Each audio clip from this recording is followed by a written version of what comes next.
Stop begging for money, Mom. It's embarrassing. Those were my daughter's exact words at Thanksgiving dinner. Her voice was loud enough that the entire table went silent.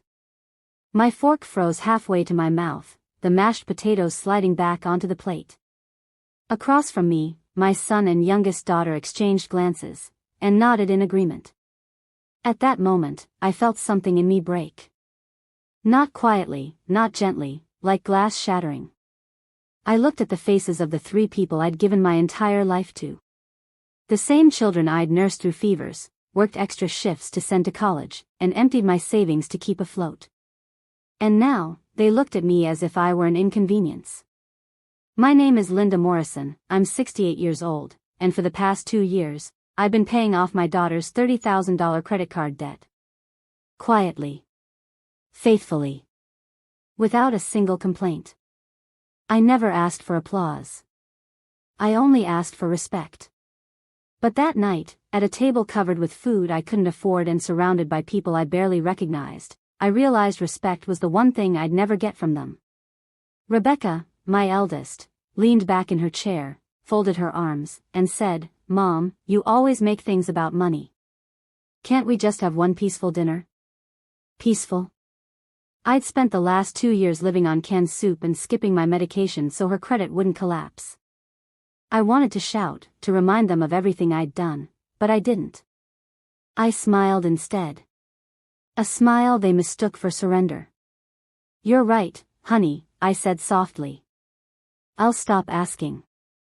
I reached for my phone under the table, opened my banking app, and with one simple message to my bank, cancel all their credit cards.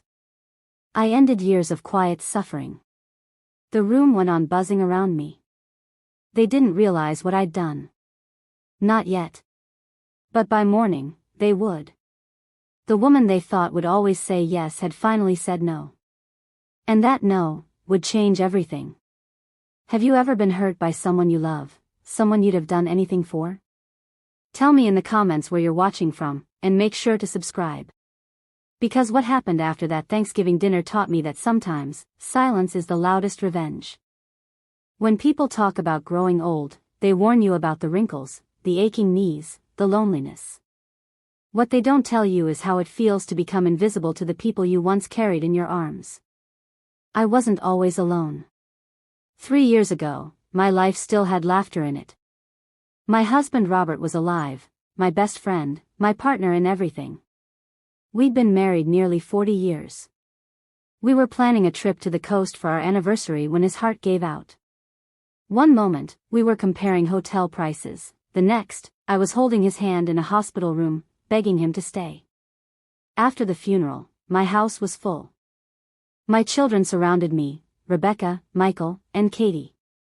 They were loving, attentive, and protective. Rebecca held my hand when the guests left. Michael fixed things around the house. Katie stayed overnight for a week, making sure I didn't wake up to an empty bed. I remember thinking, they'll be okay. We'll be okay. For a while, I believed that. But grief has a way of making you soft, softer than you should be. When Rebecca called that January, her voice shaking with worry, I didn't hesitate. "Mom, Derek's company is doing layoffs. The kids' tuition is due. We're short. Could you help us out, just this once?" $5,000. That's what she asked for. It felt like nothing compared to the love I had for her. Robert's life insurance had just come through. The money sat untouched in my account, waiting for something meaningful. What could be more meaningful than helping my own child? I wired the money that afternoon. She texted me later that evening. "Thanks, Mom. You're a lifesaver." She never mentioned repayment again. A few months later, Michael called. His roof was leaking. He said, "I'll pay you back, Mom, I promise. I just can't let my kids live like this." $12,000. I sent it without question. He paid me $500 once, and nothing after that. Katie was next. Her car broke down, and she needed a down payment for a new one. I helped. Then came a temporary loan for bills. Then another 4 unexpected repairs. At first, I didn't notice the pattern. Each request came wrapped in urgency and love. Mom, you're all I have right now. I believed them. I wanted to believe them. Months passed. Their voices began to change when they called. They used to talk about their lives, the kids, the weather, the little things that made me feel part of their world. Now, every call started with a sigh or a hesitation, the sound people make before asking for something.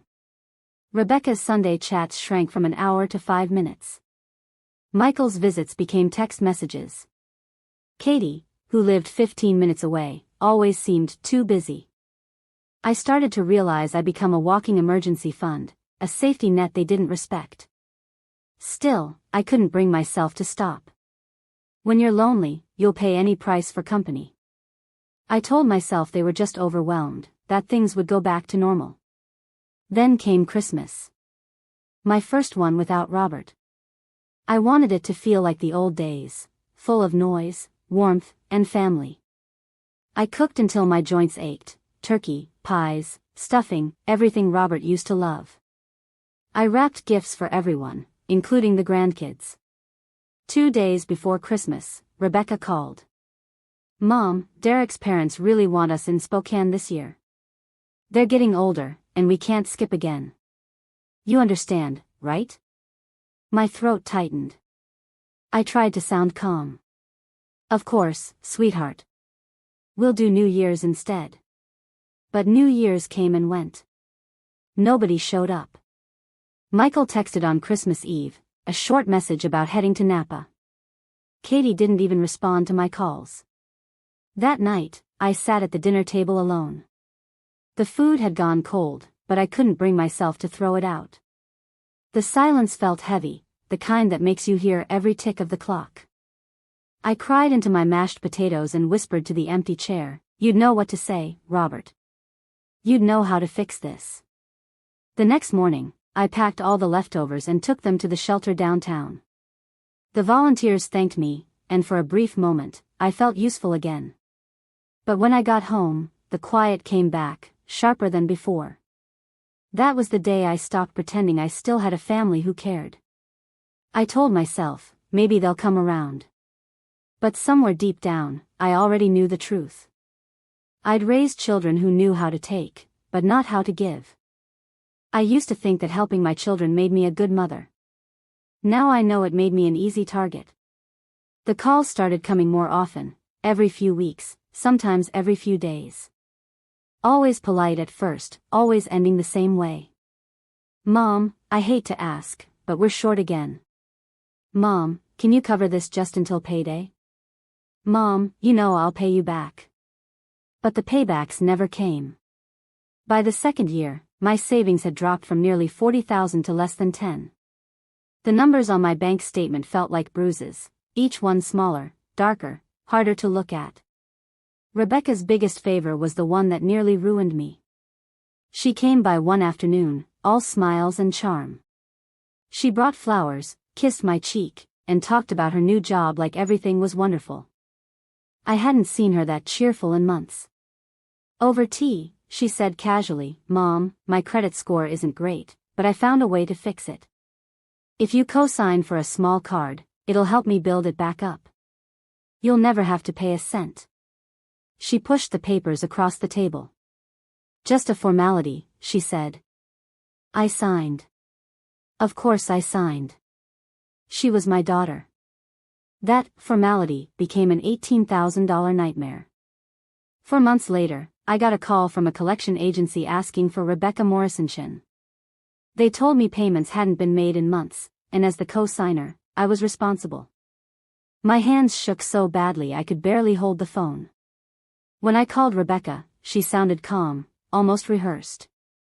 "Oh, Mom, I meant to tell you. Things got tight for a bit, but I'll catch up soon. Could you cover the minimum just this month? It's only a few $100s. A few hundred came every month. I paid the bill, terrified that missing a payment would destroy my credit. Month after month, I kept bailing her out. Each time I thought about stopping, guilt clawed at me. What if she needed groceries? What if the grandkids went without? While her bills got paid, mine didn't. I stopped buying the good food, switched to instant noodles and day-old bread. My doctor warned me about my blood pressure, but I couldn't afford the medication and the credit card payment. I lied to her, said I was fine. By summer, I was behind on utilities for the first time in my life. The woman who once balanced every checkbook down to the penny was now letting bills slide through the cracks.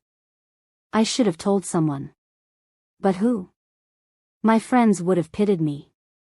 My children would have called me dramatic. So I stayed quiet. The loneliness became heavier.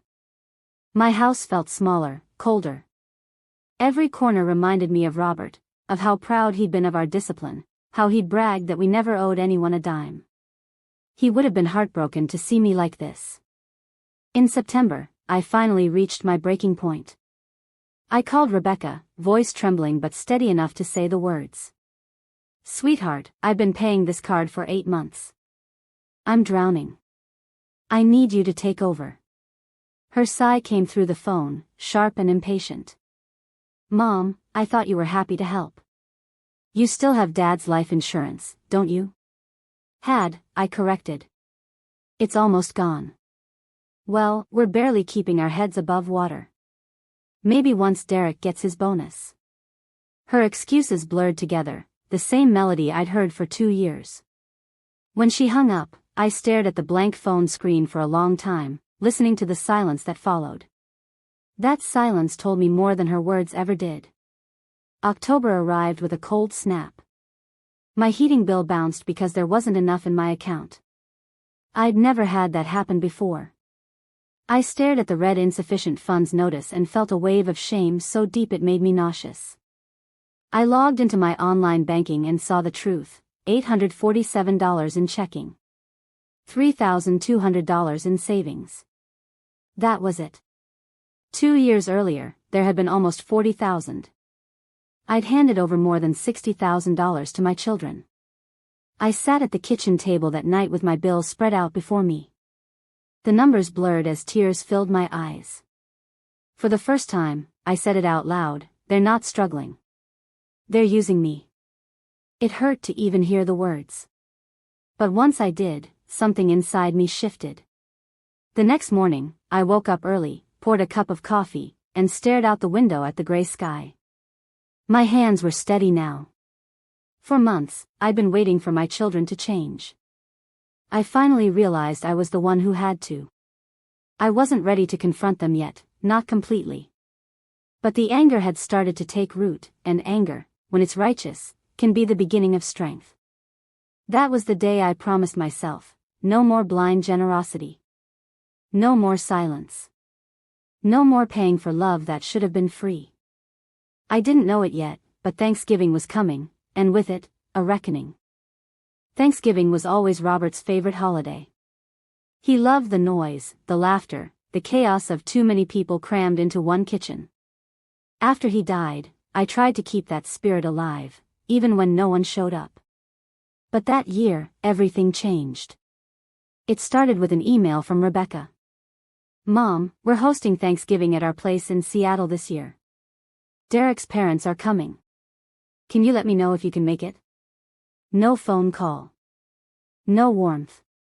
Just an email, like an appointment reminder. I almost said no. I couldn't afford the gas, and the thought of sitting across from my children, pretending everything was fine, made my stomach twist. But a small, angry voice in the back of my mind whispered, "Go." It's time they heard the truth. So I went. I packed a jar of homemade cranberry sauce, my mother's recipe, and a manila folder filled with every bank statement, every transfer, every debt I'd paid. 3 hours of driving later, my old Honda pulled up in front of Rebecca's perfect house, trimmed hedges, 2 new cars, a welcome mat that read, "Grateful, thankful, blessed." The irony almost made me laugh.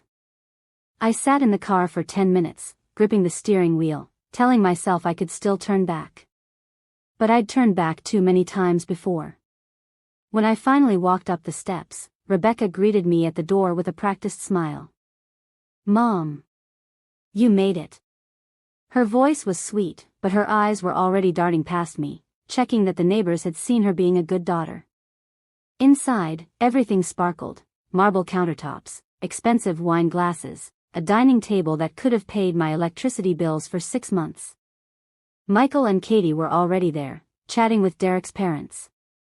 Their laughter filled the room, but none of it reached me. Dinner was extravagant: turkey, casseroles, and desserts that looked straight out of a magazine.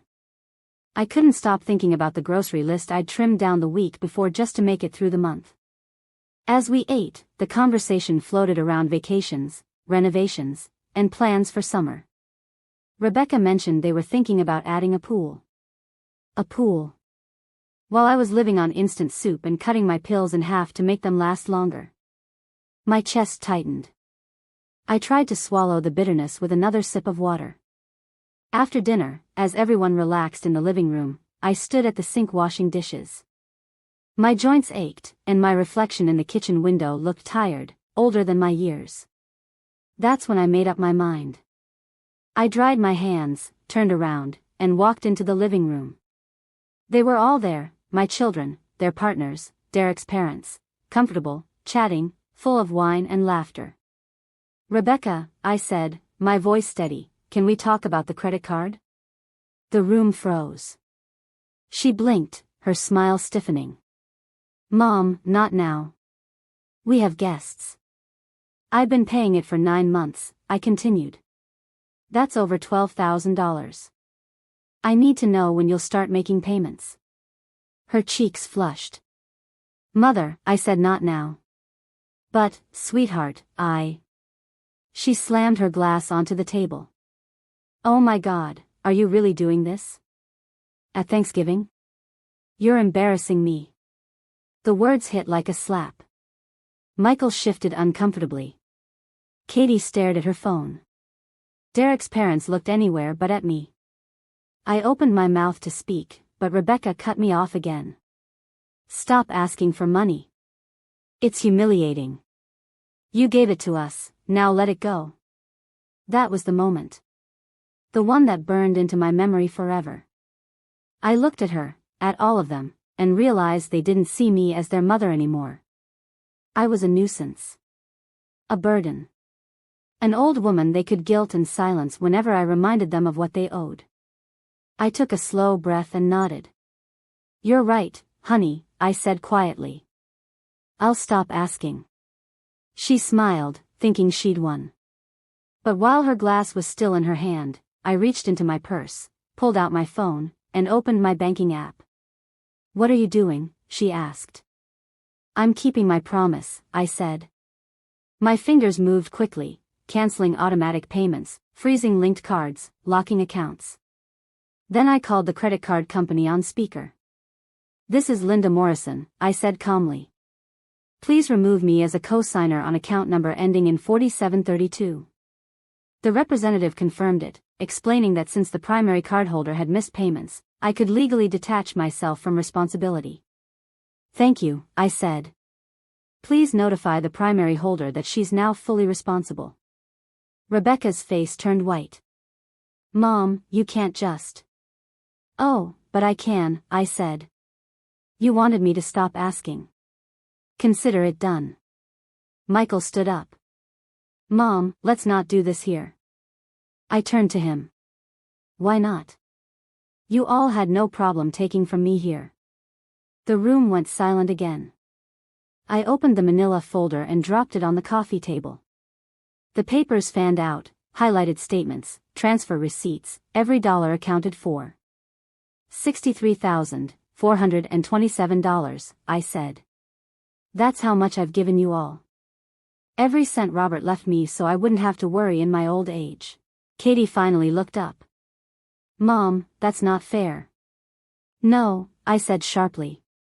"What's not fair is living off canned food while paying for your sister's spa visits. What's not fair is sitting alone on Christmas while you post vacation photos online. What's not fair is being called embarrassing for asking for respect." Tears stung my eyes, but I didn't let them fall. "You think I wanted your money?" "No. I wanted your love. But since that's too expensive for you, I'm done paying for it." I picked up my purse. You'll get a notice soon. I've already contacted my lawyer. Rebecca's mouth opened, but no words came out. Derek's parents stared at their plates. Michael rubbed his forehead, unable to meet my eyes. Katie muttered something under her breath, but I didn't care enough to listen. I walked to the door, every step lighter than the last. Rebecca's voice cracked behind me. Mom, wait. You can't just leave like this. I turned. Oh, I can. And I am. Outside, the cold air hit my face. It felt clean. For the first time in years, I wasn't weighed down by guilt. When I started the car, my hands were steady. By the time I reached the end of the street, my phone buzzed with messages, but I didn't answer a single one. Thanksgiving was supposed to be a day of gratitude. That year, it finally was, because I was grateful to have found my voice again. The morning after Thanksgiving, I woke to the sound of my phone buzzing non-stop on the nightstand. 17 missed calls. 12 from Rebecca. 3 from Michael. 2 from Katie. For a moment, I stared at the screen in silence. Then I set the phone down, poured myself a cup of coffee, and made breakfast, real breakfast, not the instant noodles that had become my routine. Eggs. Toast. A little jam. It tasted like freedom. While I ate, the phone kept flashing across the table, lighting up with every new notification. I let it ring until the noise felt like background music, the anthem of people realizing they'd lost their grip on me. At 8:47 a.m., the calls stopped. A minute later, Rebecca's name appeared again. This time, I answered. Her voice hit me like a siren. Why would you do this to me? Do you know what you've done? Good morning, Rebecca, I said softly. Don't good morning me. My card got declined at the grocery store. Everyone was staring. I was humiliated. A strange calm settled over me. Now you understand, I said. Mom, this isn't funny. The mortgage payment is due, and I was counting on me, I finished for her. You always were. There was a long pause before she tried a different tone, the one she used when she wanted something. I'm sorry about yesterday, okay? I was stressed. I didn't mean any of it. You meant every word, I replied. And it was exactly what I needed to hear. I'm your daughter. I know, I said. But you stopped being my child when you started treating me like an account balance. She hung up first. I set the phone face down, feeling the quiet fill the kitchen. For once, it wasn't uncomfortable, it was peaceful. A few hours later, I drove to the bank. Patricia, the same branch manager who'd helped me after Robert died, greeted me with a smile that looked more like concern. Linda, what brings you in? I need to protect what's left of my savings, I said. We sat in her office for almost 2 hours, canceling linked cards, changing passwords, and setting up alerts for every transaction. Patricia listened carefully as I told her everything, the money, the credit card, the humiliation. When I finished, she sighed. Linda, you're not alone. This happens more often than you'd think, adult children draining their parents. You did the right thing. Her words hit me harder than Rebecca's insults ever had. Someone finally said I was right. Patricia helped me connect with a financial advisor who specialized in recovery plans. We went through my accounts line by line. After all the losses, I still had a few $1,000s and my house paid in full thanks to Robert's foresight. It wasn't much, but it was mine. Before leaving, Patricia handed me a pamphlet about elder financial abuse laws. You don't have to press charges, she said, but at least know your rights. That night, I read every word. I didn't know if I was ready for legal battles, but knowledge felt like armor. Over the next week, my phone filled with messages that shifted tone by the day. First came rage. You're ruining our lives. You're sick, Mom. You need help. Then came bargaining. We'll pay you back soon, I promise. Can we just forget the whole thing and move on? When that didn't work, guilt arrived. The grandkids are asking why grandma doesn't love them anymore. Dad would be ashamed of you. I blocked all 3 numbers. The silence that followed was the kind I used to fear, now it felt like fresh air. The following Monday, I attended my first meeting at the senior center. They offered free lunches and community activities. I walked in expecting polite small talk and left with a calendar full of invitations. For the first time in years, I wasn't invisible. One woman, Violet, invited me to her book club. She'd lost her husband too, and within minutes we were laughing like old friends. No requests for money, no guilt, just kindness. Each day after that, I started building a new rhythm. Morning walks around the block. Reading in the afternoon. Learning to cook smaller meals that still felt like care.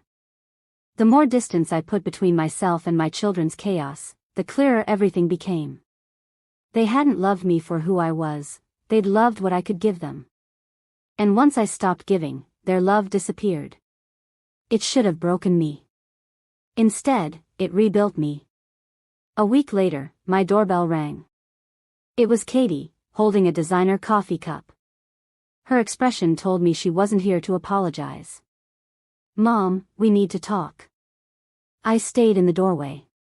"Say what you came to say." "Rebecca's freaking out. Her credit score's collapsing. If you don't start paying again, she could lose the house." "That's unfortunate," I said. "You don't care?" "I care more than you think," I said. "That's why I stopped letting her ruin me." Her voice rose. "You're being selfish." That word again. Selfish. As if surviving on my own was a crime. "Maybe I am," I told her. "Maybe that's what self-respect looks like." I closed the door. Through the window, I saw her shake her head, muttering something before walking away. I made a cup of tea, sat at my kitchen table, and wrote one sentence in my notebook. No more paying for people who don't value me. For the first time in years, I slept soundly. The next morning, I called the lawyer whose name was printed on the pamphlet Patricia had given me. Her voice was calm and firm. "Mrs. Morrison, you've done everything right so far. Now it's time to make sure they can't hurt you again." By the time I hung up, I had an appointment scheduled, one that would set the stage for the justice they never saw coming. I'd never hired a lawyer in my life. The idea scared me: courtrooms, paperwork, confrontation. But fear had already cost me too much. When I met Ruth Castellano, she didn't look like the kind of person who needed to raise her voice to be heard. Her confidence filled the room quietly, the way sunlight fills a window. After listening to my story, she said, "Mrs. Morrison, what your children did fits the legal definition of elder financial exploitation. You have the right to demand restitution." "I don't want to destroy my family," I told her. "I just want them to understand the damage they've done." Ruth nodded. "Sometimes understanding only comes with consequences. We can start with a formal notice, a letter detailing every dollar you gave them and the penalties they could face if they refuse to repay." I hesitated, then nodded. "Do it." That night, Ruth's letter went out, certified mail to all 3 of my children. It listed each transaction, each payment, and the total, $63,427, not including late fees or interest.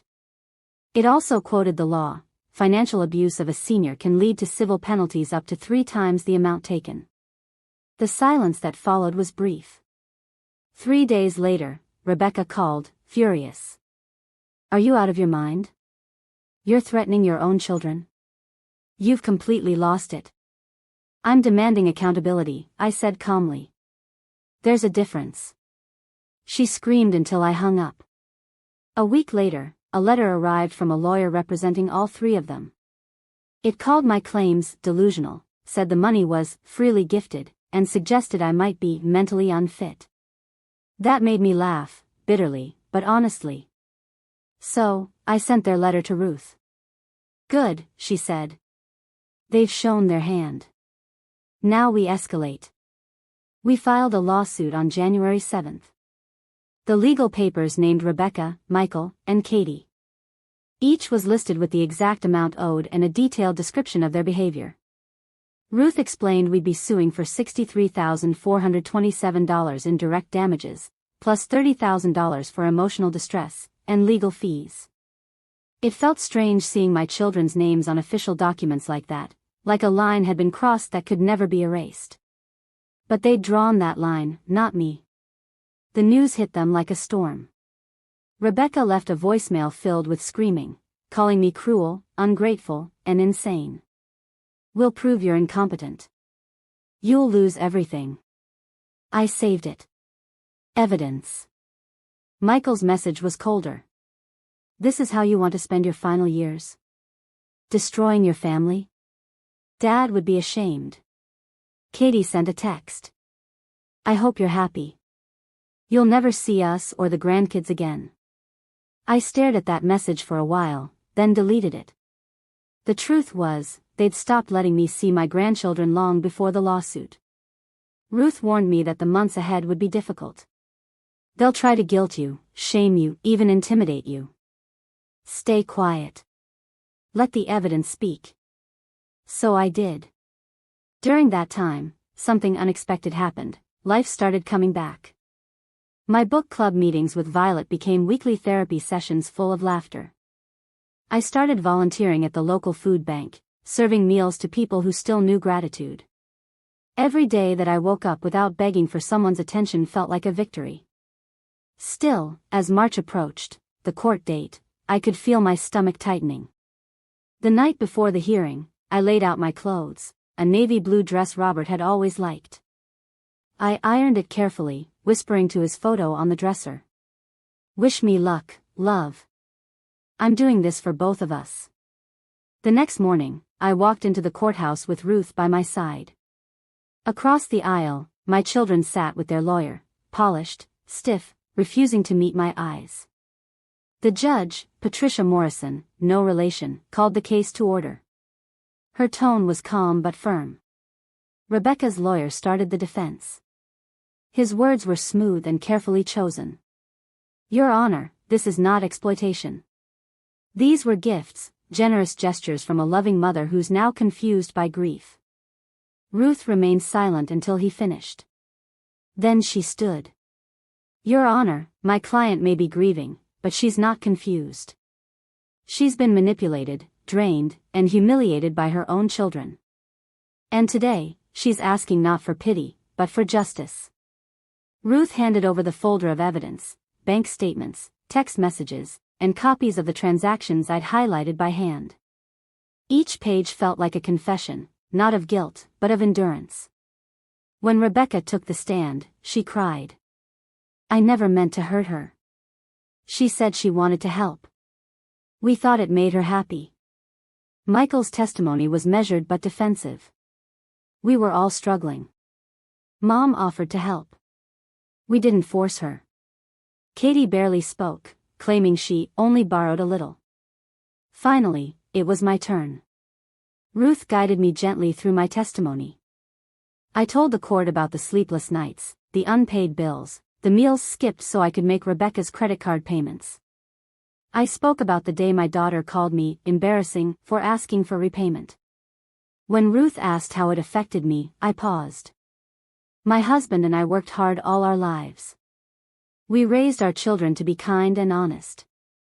I never imagined they'd see me as an open wallet. I gave them everything because I thought love was enough. But love without respect is just dependency in disguise. The courtroom was silent. Rebecca's lawyer objected, called it emotional manipulation. The judge overruled him. Ruth played the voicemail of Rebecca threatening to declare me incompetent. Then the email from Michael, accusing me of destroying the family. Then Katie's text, "You'll never see the grandkids again." The judge leaned back, expression unreadable. When everyone finished, she took a long pause before speaking. This court sees cases like this too often, parents used, drained, and discarded by the very people they raised. "Mrs. Morrison, you've shown clear evidence of financial and emotional abuse." My throat tightened. "I'm ruling in favor of the plaintiff, she continued. Rebecca Morrison owes $28,450. Michael Morrison owes $21,200. Katie Morrison owes $13,777. Total restitution, $63,427. Rebecca gasped. Additionally, the judge said, given the proven pattern of manipulation, I'm awarding $30,000 in damages and full reimbursement of legal costs. She glanced at my children. You should all be ashamed. The sound of the gavel echoed like thunder. For a second, I couldn't breathe. Then Ruth touched my arm and whispered, "You did it." As I left the courtroom, Rebecca was crying, Michael was arguing with their lawyer, and Katie was scrolling on her phone, still detached from reality. Outside, the air felt crisp and new. I took a deep breath and looked up at the sky. I had lost my children, but I had regained myself. A week later, payments began arriving in small installments. Rebecca took a second job, Michael refinanced his home, Katie sold her new car. Every check that arrived wasn't just money, it was closure. For months, they'd called me selfish. But standing up for yourself isn't selfish, it's survival. That night, I wrote in my journal. Justice doesn't erase the hurt, but it restores your worth. And for the first time in years, I slept without guilt. The day the last payment cleared, I didn't celebrate with champagne or a fancy dinner. I made myself a cup of tea, sat by the window, and watched the sunlight spill across the kitchen floor. It wasn't a victory I felt. It was peace, quiet, steady peace that didn't need an audience. My children never apologized. They sent the money through the lawyer's office without notes or explanations. I suppose guilt has many forms. Some people cry, others just pay their debt and stay silent. That silence used to hurt. Now, it reminded me that I'd finally earned my freedom. A few weeks later, I got a letter, not from them, but from the court clerk. It confirmed that the restitution case was officially closed. I folded it neatly and placed it in Robert's old photo album, right beside our wedding picture. It felt symbolic, the end of one life, the start of another. I decided to do something I hadn't done in years, live. I enrolled in a pottery class at the senior center. My hands weren't steady at first, but shaping clay felt therapeutic. Each bowl I made came out uneven, but beautiful in its own way, a reminder that broken things can still hold something valuable. Violet joined me most days. She'd tease me for taking forever to center the clay, and I'd laugh until my cheeks hurt. It felt good to laugh again, not the polite kind, but the deep, honest kind that starts in your chest. At night, I'd sit on the porch with a blanket around my shoulders and think about the past. I no longer felt anger, just understanding. My children didn't become ungrateful overnight. I'd taught them that I'd always say yes, that my love had no limits. They believed that was normal. Maybe that was my mistake. Love without boundaries isn't love, it's surrender. It took losing nearly everything to learn that lesson, but I did. One morning, as I was tending to the small garden I'd started in my backyard, a car pulled into the driveway. It was Katie. She stepped out slowly, holding a paper bag. "Hi, Mom," she said. "I brought you some soup." Her voice trembled. I studied her face, tired, older than her age. Life had humbled her in ways money never could. "Thank you," I said. "Come sit." We sat on the porch, sipping tea in awkward silence. Finally, she whispered, "I'm sorry. For everything." I didn't rush to comfort her. I let the words hang between us. When I finally spoke, I said, "I forgive you, Katie. But I won't forget." She nodded, tears in her eyes. "I don't expect you to." We didn't hug, but something small, fragile and real, started to mend. That night, she texted me, "I'd like to visit again next week, if that's okay." It was a start. The following months brought small joys, a phone call from Michael's wife checking in, a letter from Rebecca that simply said, "I hope you're well." They weren't trying to rebuild the bridge yet, but at least they'd stopped burning it. I'd stopped waiting for grand apologies. People rarely say the words you need. Sometimes, their silence is the apology, their distance, the proof they finally understand. Every morning, I'd walk around the neighborhood, greeting the mailman, chatting with the neighbors, and feeling the weight of years slip away. I'd become my own provider, my own protector. The same independence that once felt lonely now felt like strength. I also started volunteering at a mentorship program for widowed seniors. Each week, I sat with women who looked lost, just as I once did, and I told them my story. Not as a victim's tale, but as a lesson. I'd tell them, you can love your family without sacrificing yourself. You can give without being drained. And when someone mistakes your kindness for weakness, it's okay to remind them who raised them. The women would nod, some wiping tears, some smiling faintly. And every time, I saw a spark, that same flicker of strength I once thought I'd lost forever. One evening, as the sun dipped low, I sat on the porch again, holding a small notebook. On the first page, I wrote a message to my grandchildren. When you grow up, remember this: love your family, but never at the cost of your dignity. The people who truly love you will never ask you to give up your peace to prove it. I sealed that note in an envelope and tucked it inside Robert's album. Then I smiled, because for the first time in years, I knew he'd be proud. That night, as I prepared for bed, I looked around my little house. It wasn't big, it wasn't fancy, but it was mine, fully, finally mine. My heart felt light. The kind of lightness that only comes when you've carried too much for too long and finally decide to put it down. I climbed into bed, turned off the lamp, and whispered, "Good night, Robert. I'm home now." The room was silent, not the cold silence I once feared, but the peaceful kind that comes when you've made peace with yourself. I closed my eyes and slept without worry. If you've ever given everything to people who didn't value you, and then found the courage to take it back, this story is for you. Tell me in the comments, have you ever had to set boundaries with someone you love? Share your story below, and don't forget to like, subscribe, and tell me where you're watching from.